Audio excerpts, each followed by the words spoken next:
skillful at making excuses, right? The art of making excuses.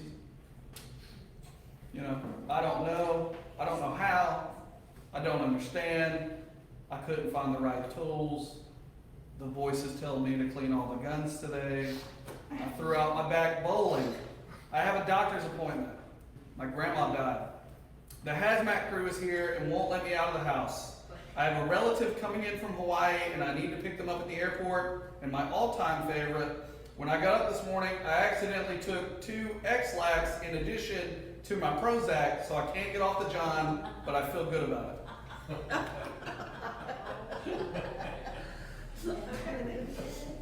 In the Christian world, we can find all sorts of excuses not to obey God's voice, right? That's the preacher's job. That's not my gift. I've already served. Let someone else do it. I'm too busy, I'm too tired, I'm too old, I'm too young. It's been said that excuses are tools of the incompetent, and those who specialize in them seldom go far. Ben Franklin wrote, "He that is good for making excuses is seldom good for anything else." Or Gabriel Murer stated, "He who excuses himself accuses himself." Jeremiah had every excuse ready when God called him to be a prophet. His excuses are often our excuses for not heeding God's voice when he calls. Countering each excuse was a promise from God. The first excuse was that the task was too demanding. Jeremiah was called to be a prophet to the nations in Jeremiah chapter 1 verse 5. Not a priest like his father and his grandfather. A prophet was chosen. And he was the authorized spokesman for God who declared God's word to the people. We often think of prophets as people who can tell the future, but a prophet spoke messages to the present that had future ramifications. You see, they were foretellers. They were forthtellers more than they were foretellers, exposing the people's sin and calling them back to their covenant responsibilities before God. Being a prophet was more demanding than serving as a priest. The priest's duties were predictable. Everything was written down in the law. The prophets never knew from one day to the next what the Lord would call them to say or do. The priest worked primarily to preserve the past. The prophet labored to change the present so the nation would have a future. Priests dealt with externals, rituals, sacrifices, offerings, services, whereas the prophet tried to reach and change hearts. Priests ministered primarily to individuals with various needs. Prophets, on the other hand, addressed whole nations. And usually the people they addressed didn't want to hear the message. Priests belonged to a special tribe and therefore had authority and respect, but a prophet could come from any tribe and had to prove his divine call.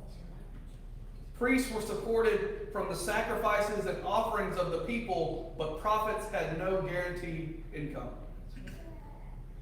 Jesus too was called to be a prophet. He traveled from place to place, challenging the people to change so that their future in heaven would be guaranteed. Jesus spoke to the hearts of people, although most did not accept his message of repentance, for they did not want to change. The promise is this: God may assign you a demanding task, but his call keeps us going. When we don't want to go and when we're ready to quit, we have the promise of God's purpose. Jeremiah chapter 1 verse 5 tells us, "Before I formed you in the womb, I knew you. Before you were born, I set you apart. I appointed you as a prophet to the nations." Now the verb in there, know, has much more meaning than simply being aware of it. It carries the idea of recognition of the worth and purpose of him who is known. God knew Jeremiah. He chose Jeremiah and he appointed Jeremiah. He was known by name, handpicked by God, and commissioned to serve. Those acts give someone a great sense of purpose. The promise of God's purpose allows us to let go of our own plans and to receive God's plans without fear. Like Jeremiah and Jesus, we need to accept that our future is not our own. We are God's. He has a distinct plan and purpose for our lives. The second excuse is that my talent is inadequate. Jeremiah chapter 1 verse 6 says, Alas, sovereign Lord, I said I do not know how to speak. I am too young. Jeremiah felt inadequate as a public speaker. By the way, this excuse was shared by Moses. Maybe even when I was called to preach, some of you may have thought that if God called me, he must have had the wrong number.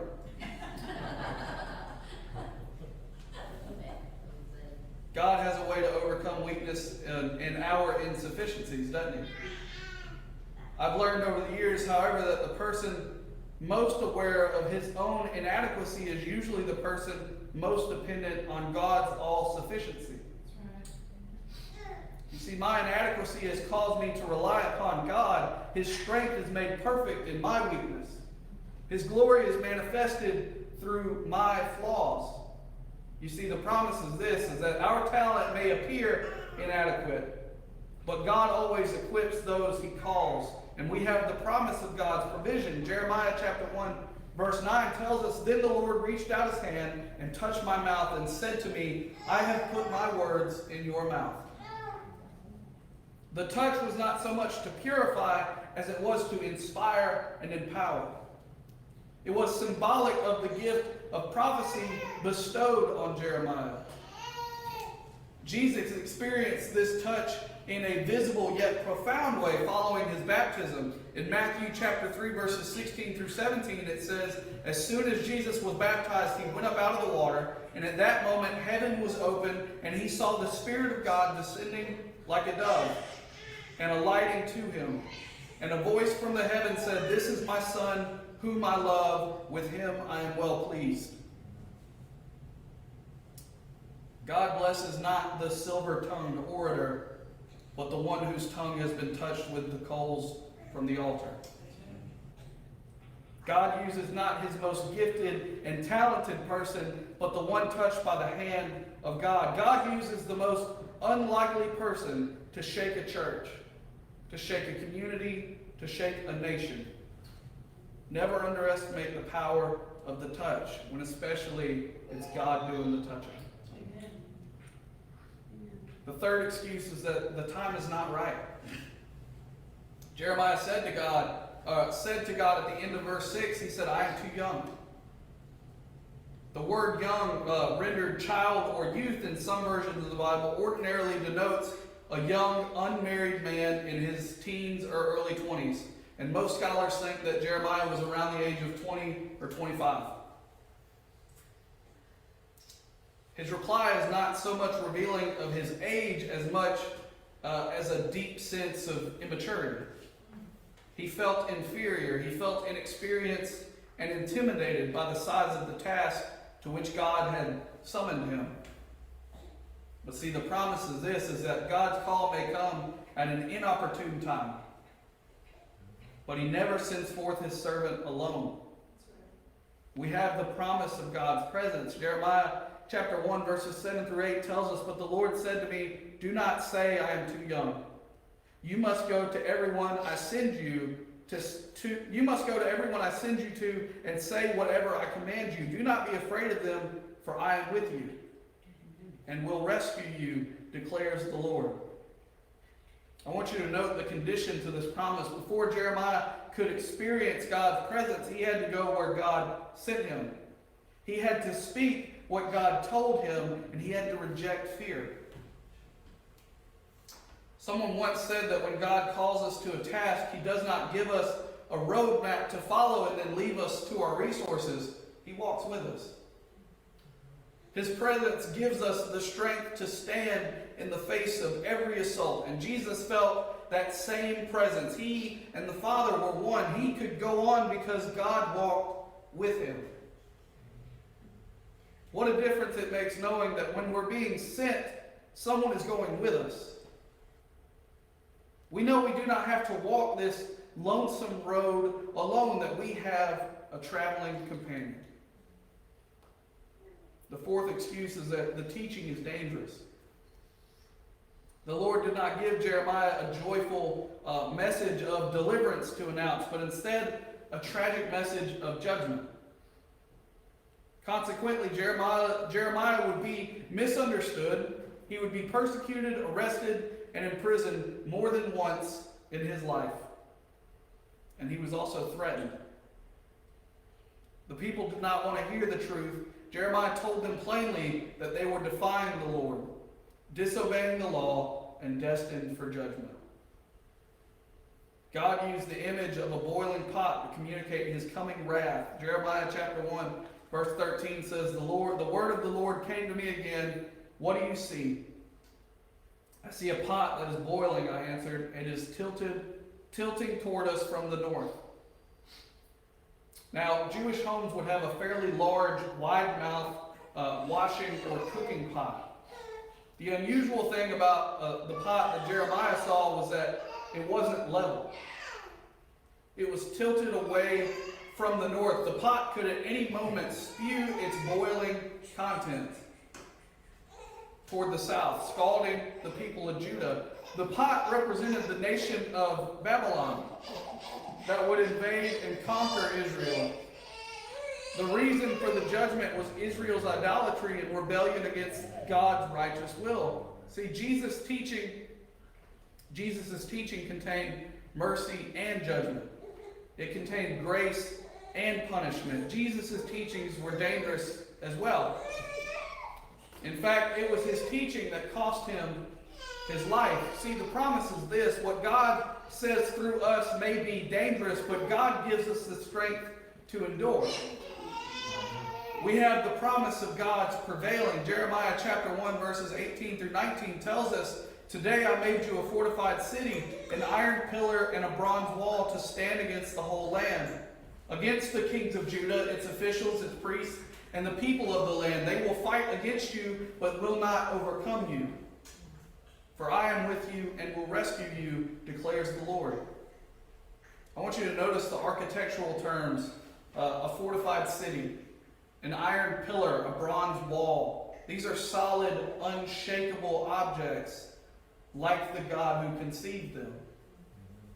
You see, in the prophet whom they would come to characterize, God reassured Jeremiah, attack you they will, but overcome you they will not. The person who stands with God will prevail. Someone once said, one with God is a majority, alone we are helpless. With God we prevail.